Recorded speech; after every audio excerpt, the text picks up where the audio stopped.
Maseret PA. Traité PA, Perek He, chapitre 5, Mishnah He, Mishnah 5. Amachalif Im Ha'aniyim. Si le propriétaire d'un champ échange une partie de sa récolte avec les pauvres contre une partie de la part des pauvres qu'ils ont reçue, Béchélo Patour, ce qu'il reçoit des pauvres est dispensé des dîmes et prélèvements, ou Béchel Aniyim, mais ce qu'il donne aux pauvres, Chayav, est soumis aux dîmes et prélèvements, et il doit donc les prélever avant de la donner aux pauvres.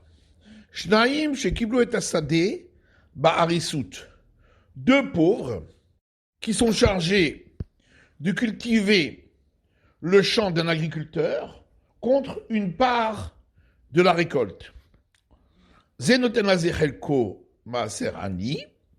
L'un des pauvres peut donner à l'autre pauvre la partie de dîme au pauvre qu'il doit donner sur sa part. Et l'autre aussi peut lui donner la dîme qu'il doit prélever sur sa part de récolte. Un pauvre qui est chargé de cultiver seul l'ensemble du champ de l'agriculteur et de le moissonner,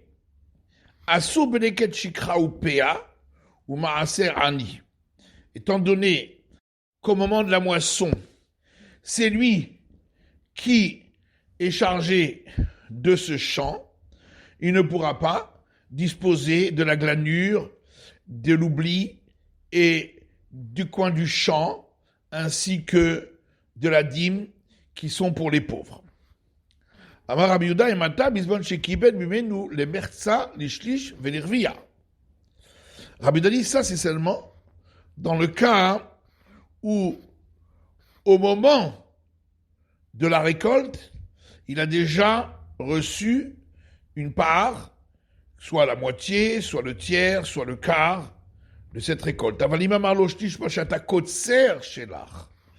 Mais si le propriétaire du champ lui a dit « Le tiers après que tu aies moissonné sera à toi », donc au moment de la moisson, ce n'est pas à lui mais au propriétaire, il pourra disposer de la glanure, de l'oubli et du coin du champ, puisque leur obligation vient au moment de la moisson. Il ne pourra pas disposer de la dîme pour les pauvres, parce que cette obligation vient après la moisson, et là il est déjà propriétaire de cette part.